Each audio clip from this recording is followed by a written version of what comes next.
Dans cette vidéo, nous allons voir comment ajouter des rappels sur un contact. D'ailleurs, si vous avez suivi la vidéo sur les propriétés, ça sera exactement le même principe.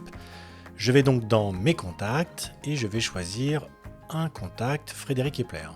Je vais ensuite dans le combo central et je vais cliquer sur rappel.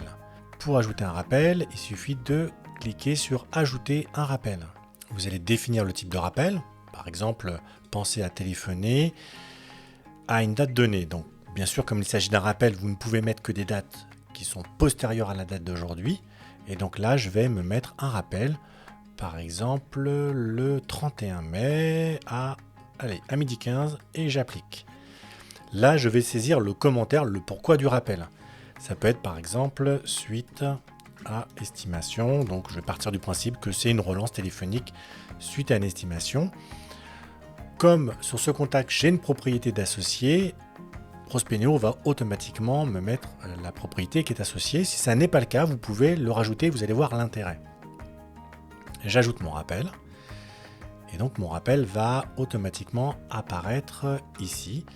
Alors, comme je vous le disais tout à l'heure, étant donné que vous avez associé ce rappel au contact et que le contact est associé à cette propriété, tout est lié. C'est-à-dire que si demain, je tombe sur la propriété du 18, vous voyez que le rappel, lui, va aussi apparaître de la même façon et pour cause puisque les trois éléments sont liés.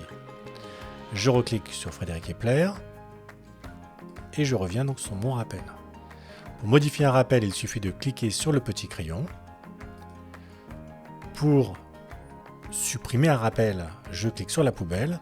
Une fois que votre rappel a été fait, vous allez pouvoir le clôturer et en le clôturant, il va disparaître de l'onglet rappel et va retourner dans les activités. Donc dans les activités, vous aurez les rappels clôturés, conclus et toutes les notes.